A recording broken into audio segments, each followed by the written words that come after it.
Good day, YouTube. Today is November 6th, 2020, and today we're going to work on the speaker tower a little bit. To give you an idea of what speaker tower is, I have a mobile DJ business, and this is my van that I DJ out of. All the equipment is built in. I basically have 6 speaker connections behind these receptacle covers. There's 2 there, 2 there, 2 there, hooked up to 3 amplifiers. This is a 30 amp, 120 volt marine stainless steel power inlet, and that's even a 5,000 BTU air conditioner for hot days, so forth. So basically I can put a generator on the ground or plug into shore power somewhere and power up all the equipment inside. The amplifiers are fixed, and depending on how many speakers I want to run, as how many cables I connect to the van. Setup and teardown are very, very easy and quick for me. This is an antenna that I designed and built to plug into my wireless microphone, which gives me a very long range for my wireless microphone. Basically, I do car shows, cruise-ins. We did downtown Unwrapped last night. Christmas music already started for me last night. And occasionally I need a microphone, and at a car show, cruise-in, that kind of stuff, I need a microphone a lot. So it's always in my pocket.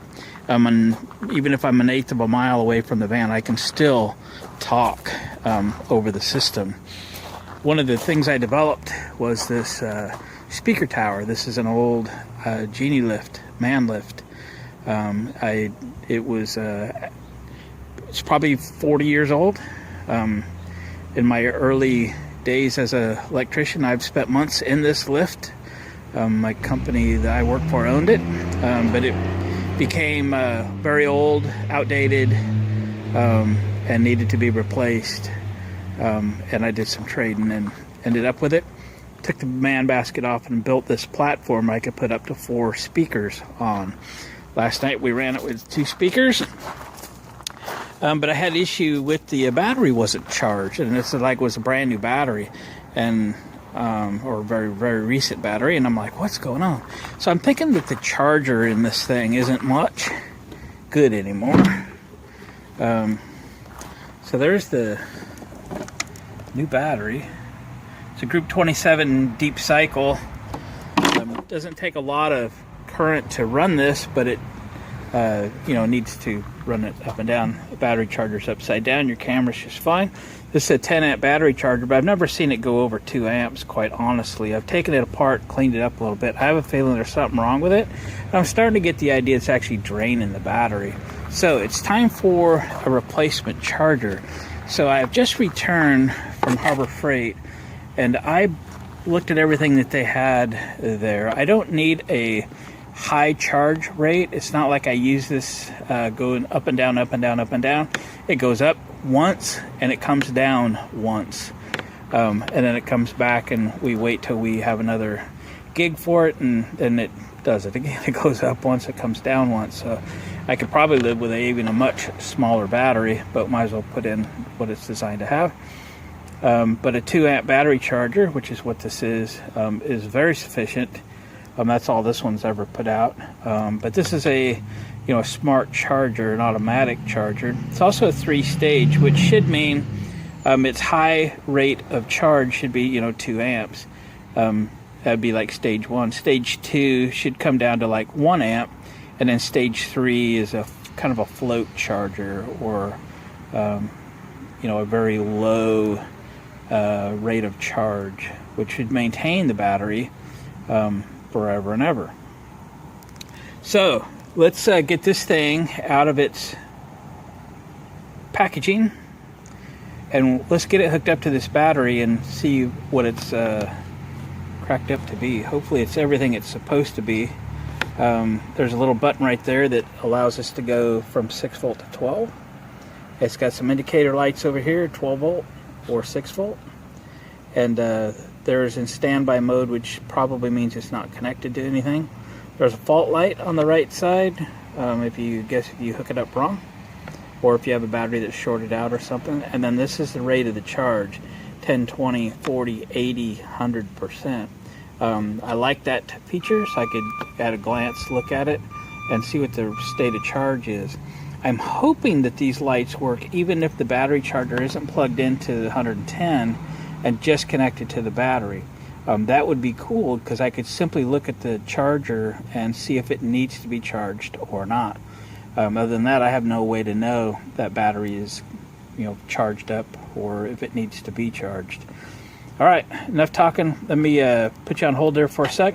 You pull this out.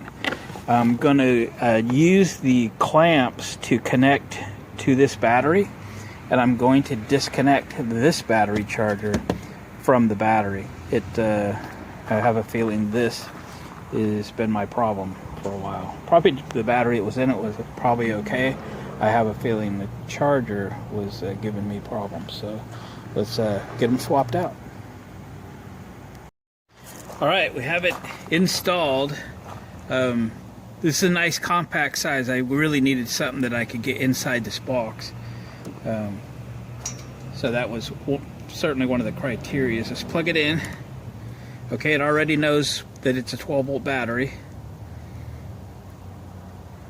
And it's telling me that it's around 40%, which is interesting. Let me unplug it. So I've unplugged it. This is kind of something I was hoping to see, that it would tell me the state of the charge of the battery. I'm not sure how long it'll stay on. I'll investigate that today. It's telling me that battery's only at 20%. I just plugged it back in.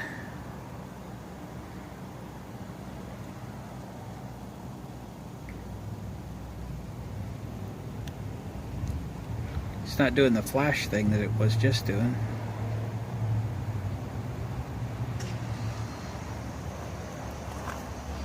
Let me disconnect the positive lead. See.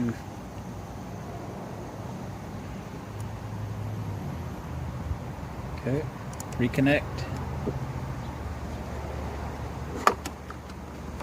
Oops. We're back to what I think is a charge indicator. All right, so I'm gonna let this thing run for a while. Oh, by the way, this is supposed to be water resistant, not necessarily waterproof, but you can see nice molded ends, a couple of tabs there for mounting. You could screw it or zip tie it or something somewhere. So let's let this thing sit out here and do its thing for a while. And it's only at 2 amp. So if you do some math, let's call this a 100 amp hour battery at 2 amps. It would take 50 hours to charge a 100 amp hour battery if it was completely dead. This isn't completely dead, but it's still going to take significant time, probably overnight into tomorrow, if it's only at 20% charged right now. But I got to tell you, I ran this stock charger all night, plugged it in when I got home from my downtown Christmas music gig, and it was only at like 1 or 2 amps when I plugged it in, and that's about where it was when I got here this morning around 10. So it ran for, I think I'd set the timer for like 11 hours or something. So I didn't think the battery was dead, but who knows what's going on until we get this thing charged back up. But the lift ran up and down just fine this morning, and I was having issues with it last night. So okay, let's let it run, and I'll come back here in a little while and we'll see if she's got her all charged up for us. Alright guys, it's the next morning, around 8:30 or so. Let's see what we got. Still shows it's charging. Let me unplug it and see what happens. It's kind of cold out this morning. Okay, I've unplugged it. all the lights went off. Make sure my connections are decent.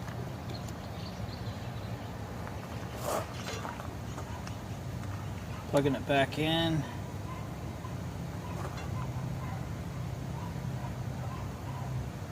Says 100%.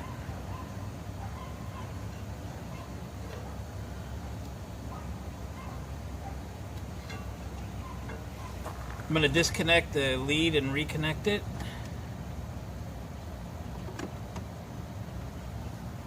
%. Well, I think we did good then. We did good. All right, cool. Well, I think I'm going to be happy with that charger. Again, it's only 2 amps, but that's sufficient, especially for this thing, because it only gets used you know, a handful of times a year, 6 to 10 times a year on an average year. 2020 is not an average year.